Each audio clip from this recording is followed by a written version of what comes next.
Well, hello, everybody, and welcome back to the Learning Future podcast. I am your host, of course, Louka, Parry. And today we are delving into foresight. And we're doing so because we're speaking with a wonderful guest, Peter Hayward, who has spent the last, well, let's say many decades, Peter, really being able to articulate the power of futures studies. He says he found foresight in 2001, but perhaps it found him. And what he learned studying with Richard Slaughter was a good fit for his previous systems thinking and organizational change toolkits. A PhD followed, and then many years teaching foresight to passionate and skilled groups of people, Peter. And when your academic career ended in 2016, you were then free to engage with your real passions, namely talking to heroes, I love this, bouncing ideas around with the next generation of foresight thinkers and inspiring a new group who might want to join in. I certainly see myself as part of that group, Peter. And so thank you for making the time. Pleasure, Louka. Lovely to be asked to be on the receiving end of these. I've done quite a few, a couple of hundred at least. So, yeah, chance for me to sit on the other side. Be the guest. Yeah, and we should say that Peter hosts the Future Pod podcast, which has been really delving into this future space. And I would call myself a newer entrant into future studies, Peter, being an educationalist, an educator leader first. So why don't you take us deeply into this world? But I want to start first with just a really practical question, which is what's something that's you're learning at the moment that's enlivening you? Yeah, it's a great question. Thanks for that, Louka. I'm actually relearning one of my disciplines, and you're going to hear a little bit about disciplines, but one of my disciplines is to go back to books, to go back to things. Nice. So I come from a Stoic philosophical perspective. Love that. And Stoics, of course, one of the 4 precepts of Stoicism is discipline. So there's always a discipline of returning to reread, to relearn, to restudy, because you never quite get all that you need on one entry. And so I am currently rereading for the umpteenth time Meditation by Marcus Aurelius. Brilliant. And also going to then after that, then reread the Daily Stoic, which is kind of the modern take on Stoicism. So that's kind of where I am right at the moment. So I'm actually rereading a book that I have read, I can't tell you how many times, but every time I go back to it, it's like a new book. I love that, Peter. There's something about the wisdom of the Stoics that resonates with me and I think with so many others. And Ryan Holiday has done a great job at modernizing it also. The concept of discipline or even a return. Isn't it just remarkable that with a book, you can go and experience the worldview of somebody that lived thousands of years ago, in the case of Seneca and Marcus Aurelius and others. I just find that just remarkable. Pull from a life of wisdom into your own life. And it can, in an applied way, I hope. And so obviously you're a student of the past in some ways, a historian. Tell us then about what's the benefit of kind of going into the future? Why futures work? It's a good question, and it's not a simple answer. I mean, I found the future in the sense that I started as a technically trained economist, accountant, worked in large organizations, got involved in change projects, got involved in leading and driving change. And the more I got into this idea of how do we help people change, often that's a code, Louka, because we want them to change. We don't want to change ourselves. We often want to change someone else. We dress it up as a change project. Interesting. Increasingly, you have to learn that actually you can only change one person. That's yourself. You have no control over anyone else. And as you play more and more in making decisions and living with the consequence of decisions, then you are a futurist. There is a great saying that all our knowledge is about the past and all our decisions are about the future. And that's it.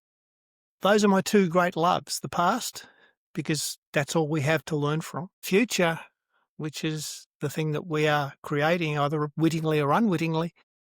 And then, of course, the third, the most important one, of course, is being completely present, because presence is all we have. And so I dance between the 3, never fully satisfied that I'm good enough in the present or that I've necessarily learned what I need to learn from the past, or in fact whether I'm always acting the best I can for the future that I'm wittingly or unwittingly involved in.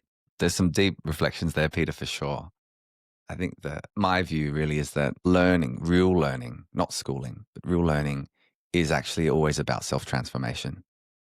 how am I becoming different? Who am I becoming is one of my favorite questions. And I think it implicates great other questions like what's mine to do, which I love because it implicates uniqueness. And I think you think about even like economically, what's the marketplace? Well, if you're more aligned to your strength basis and your passions, you're likely going to have a higher state of life satisfaction. And, this ranking to matching paradigm shift is something that I'm following very closely and trying to communicate about, because ranking tells us something, but matching is a far more humane and I would say even efficient way of ultimately solving some of those, jumping over some chasms that I think we have in our world. But perhaps take us on a bit of a journey, Peter, because most people listening to this will be educators and they'll be hardworking, they'll be curious because they're listening to a podcast about the future of learning. I'd love for you to give us a little synopsis perhaps of future studies and kind of how it's emerged and evolved. We've had a few great futurists on here, Lisa K. Solomon from Stanford, Peter Bishop recently from Teach the Future.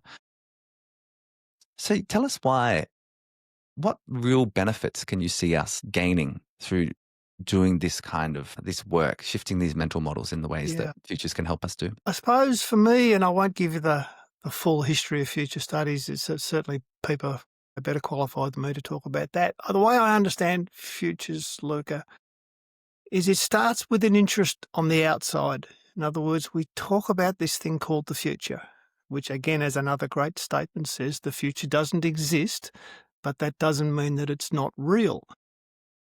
And so the future we study out there. We almost study it as a discipline. All organisations have plans. All organisations are moving towards a future. The future exists, and even though it doesn't. And yet we talk about learning about it on the outside of us. And that's where most futures work starts. Most futures work starts because you want to have a holiday, build a house, create an organisation, build a career, whatever else. We have this thing we call the future. It's a destination.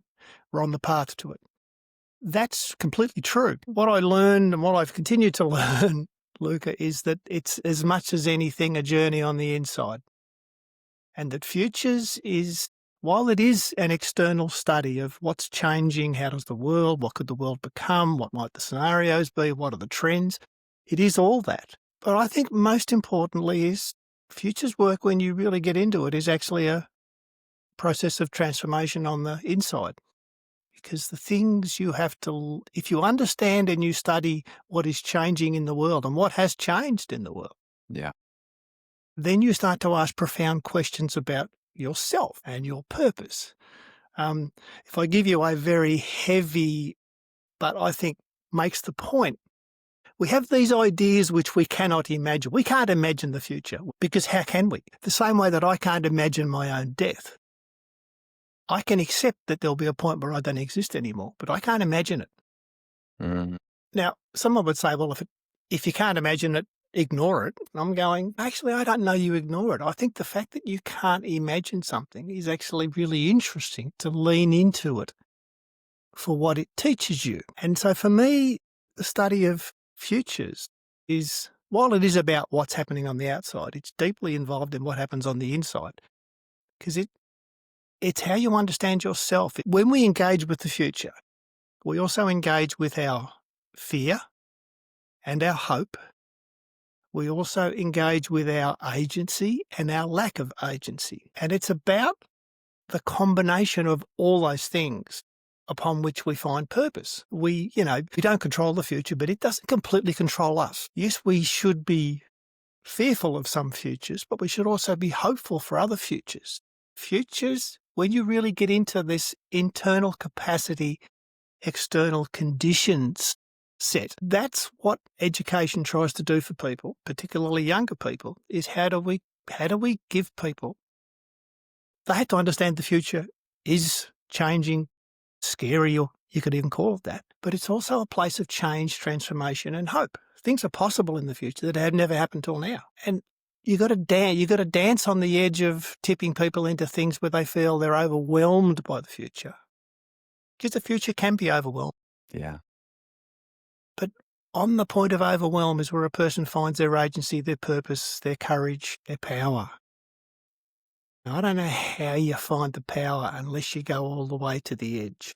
Peter, that's Gosh, that's gorgeous. A couple of things from me that's brought up. One is the piece around death that I just want to speak to directly. I think it is one of the most powerful things we can do as human beings. And to get a bit stoic on this too, right? I believe that you are only, and I don't know who said this, you might know, but only the man who is prepared to die in any moment is ever truly alive. Correct. There's something about that Yeah.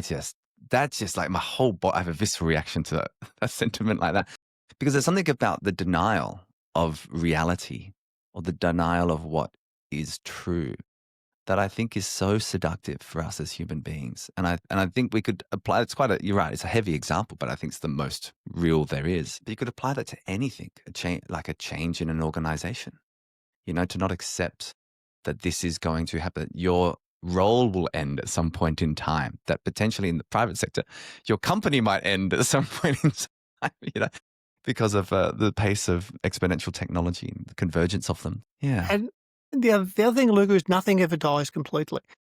Mm. I have a particular podcast I do that pops up occasionally on the FuturePod series. They're called Remembering Podcasts. So one of the things I wanted to do with FuturePod, me and the others, was I wanted to talk to people while I was still with us. Rather than have to talk about someone who's not here anymore, Yeah. I wanted to have at least one conversation with the person where they got to tell their own story. But of course, you can't always do that, people. And so there was a person. And so when a person dies and we haven't had a chance to have them on the pod, then I have a couple of people on the pod who knew the person, and I have the conversation with them about the person. So it's a remembering conversation. Beautiful. Now, one I just did recently was a real showstopper. I wanted to remember Johann Galtung. Was a great futurist, the person who invented peace studies, Yeah. yada, yada, yada. The people I got on to talk about Johann was Sahel Inotula and Otto Scharmer. So these two remembered Johann, and in remembering Johann, they told us who this person was, how much he meant to them, and what he taught them. And the absolute takeaway from the podcast is how much of Johann continues in them now. Beautiful. So Johann never died. The corporal Johann stopped, but the heartfelt, intellectual, passionate person is alive in Otto and is alive in Sahel. And for everyone they meet, Johann keeps going and keeps going.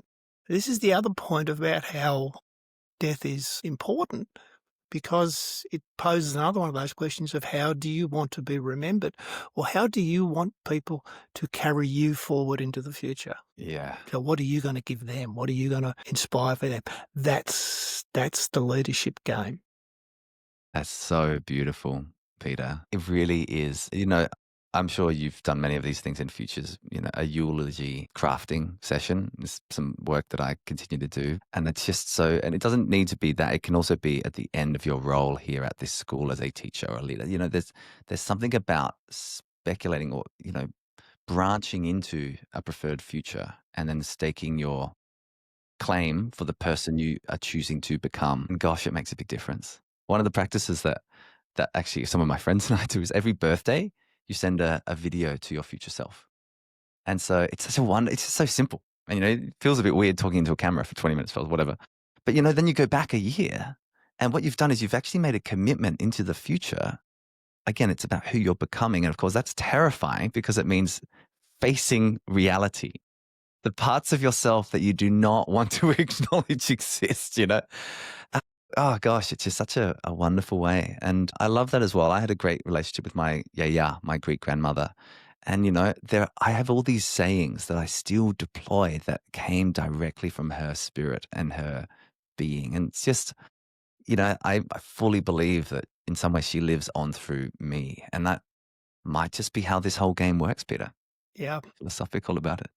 I think, again, if you're talking to people who have the opportunity, when we talk about the future, we're excited by what is coming, and quite rightly.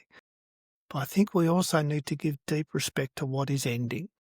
And we need to learn to do good endings as the beginning of the next process. I think we often in organisations, and I'll put my hand up, Yeah. We often want to move from something that's ending quickly and get onto the thing that's starting. Mm. Understandable.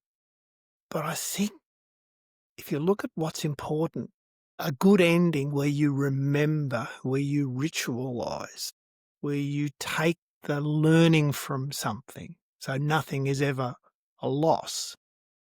Those rituals of ending, I think we are underplay in how we create change going forward to the future. That is so well put. I think it implicates rites of passage, for example, as a wonderful framework that helps us separate, challenge, integrate as we move through transitions. And I don't know about you, Peter, but the more I reflect on life and leadership and entrepreneurship, everything is a rite of passage.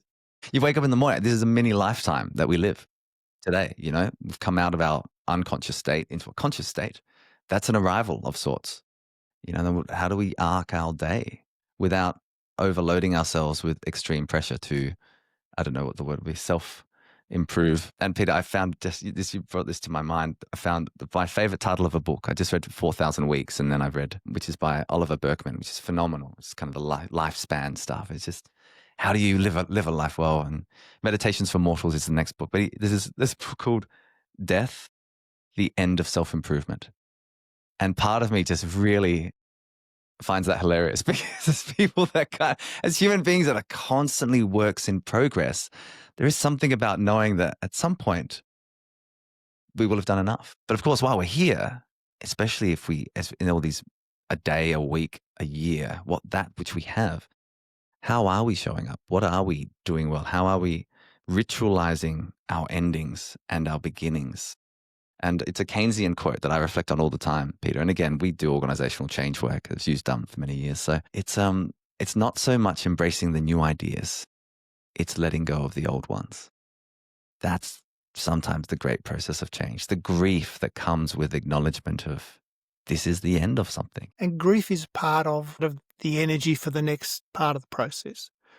So giving due accordance to what has served us well and no longer is going to serve us into the future, giving respect to it, being energized by it, because we're as much energized by what we carry as responsibilities from the past as a set of burdens or loads that we need to put down. So as I say, those are the things I've learned. It's as much about how we as humans, foible, frail, short-lived beings, yes, how do we mobilize energy, our own and other people? How do we let the energy go when it's appropriate to let it go and let people go elsewhere? And doing that with a gentleness because we're not in control. Influences, certainly. And again, I'll go back to the Stoics: justice, courage, discipline, and wisdom. And of course, they end on wisdom. And as I often point out to people, Louka, you don't know what's wise. The future will judge whether you were wise. So wisdom is not your call. You're driven by the other three. Am I disciplined? Am I courageous? Am I seeking justice? And the future will be the one that judges whether I was wise or not. Wow. Gosh, some good stuff, Peter, here. I'd love you to reflect on what you've noticed or learned in that change space, because we've really kind of honed in on the individual. And my view is that schools, for example, are human systems, so universities, but culture is the space in between people, shared of tacit beliefs that can manifest. What would you say about this moment that we find ourselves in 2025? Yeah. Multiple black swans potentially over the last 5 years, increasing, VUCA, BANI, all the different type of futures acronyms. What's your state of the field? I don't know. What's from your vantage point? I think we are living through the end of institutions as we know them, and we're quite right to grieve the loss of those institutions because they've served us so well for such a long period of time. So I think the idea of the school is going, the industrial school even. I also think the university, been around for a few hundred years now, but I think the idea of the university is going as well. They've served us well, but they've also, I think, gone past the use-by date. I think most institutions, most organisations are bumping into the use-by date. I think what is coming to the fore again, what to be hidden behind is the people of the institutions. One of the things I used to say, I still say, is organisations don't have futures. Only people have futures. Never about the future of schools. No, it's about the people and their futures. And institutions and organisations have their futures because people love them and believe in them to give them futures. Beautiful. I think we're in that ending phase of people falling out of love with their old institutions, respectfully, but letting them end. And then the exciting part is creating the new institutions, because I don't think we know what they are. So to me, that's where but I don't think it's the quality of the institution that's going to make the difference. It's the quality of people that they bring together to create these new institutions. That's the important. That's beautiful. It implicates, I think, something you were speaking about before, is presence, and even having Otto Scharmer, presencing as a concept over productivity or with productivity, perhaps. I often look at, I say, some of the language being used in society, and I think this is really archaic in some ways, kind of calcified. And I think even productivity, which I find really interesting, right? It's good to extract, but if it's an extractive type of productivity, what's the point of that? It really has to be, for me, it's thriving in some ways, for flourishing, or, ikigai, purpose-oriented, values-driven life. Create value, the creation of value, those are far more powerful and I think interesting. I think so. I think once again, I think we're picking words that even still, I'm a gardener. Gardeners are interested in growth, but they also give due respect to compost. Yes. Yeah. I think we as humans prefer the exciting, sexy stuff. We don't do the grubby decompositional processes, but they're more important than the sexy ones. Yeah. Yeah, thriving is important, but thriving doesn't happen in isolation of the other side of thriving. There's always another side, which is not to make it depressing, it's just to make it balanced. Yes. Yeah. And this is this thing of balance. Whatever you're leaning into, whether you're leaning into the dark or the light, it doesn't matter. Notice what you're not leaning into and lean into it for a while. Yeah. People say, I prefer the light. Fine, then hang around with someone who's a bit dark. And learn their world and show them your world. Beautifully put, Peter. I've got two final questions for you. One, we've talked a lot about kind of, I don't even archetypal, but it's kind of certainly deep internal change. If you were to look at a couple of interesting signals for learning through a futures frame, what are some of the principles that you think are emerging and some of those that are declining? I think the big one that's declining and the big one that's emerging is content. Who's in charge of content? Education's completely had a turnaround in the last probably the last 5 years. Educators are now longer about the content. Your people who come to you are the content. Your job is to work with their content and other people's content. So don't control the content. That's them. Let them produce their own content. To me, education's not about read this book. It's about show me the book you want to write. So I think the classroom's completely flipped on that. And that's going to make what an education process completely different, because the knowledge is not for the person who's in charge of the education process. The knowledge is brought by everybody. How do you work with knowledge? How do you challenge it? How do you improve it? How do you critique it? And whether it's human or it's AI, it doesn't make any difference. But everybody now is a content producer, whether they know it or they don't. The second one is, again, I'm very hopeful out of that. At the same time, I am very concerned with the short-term effects of our first playing with social media and various other things, because all the anecdotal information is that people are engaging less, that people are engaging with short-term videos rather than long-term videos and short-term summaries rather than long-term reading. I don't know what's going to happen there. I'm not going to say everyone needs to read Finnegan's Wake to become a better human being, but it's very important that we find the balance in there, that if we're all responsible for our content and promulgating our content, then I wonder how we brought back the discipline of being better, critical thinkers, open. That's the part I'm kind of caught on. I'm excited where content's gone. I am very interested where the critical thinking things, because I don't believe we can outsource critical thinking 100% to AI. That's beautiful. We talk a lot about discernment, Peter, in our work as like one of the key human intelligence factors that I think needs to be increasingly developed. And you do that through Socratic seminar, ultimately, not through, It's been a fantastic conversation, Peter. Thanks for your time and taking us deep into it. I've benefited a lot from this conversation. I feel changed myself, actually. My last question to you is, what's a take-home message that can resonate with our listener audience today? To fear the future. Future is there as a space waiting for your best efforts. Absolutely fantastic. Peter Hayward, thank you so much for your time. Thanks for gifting us some wisdom, if I could be so bold, alongside the discipline, the justice, and the courage. Thanks for joining us for the Learning Future podcast. Thanks, Louka.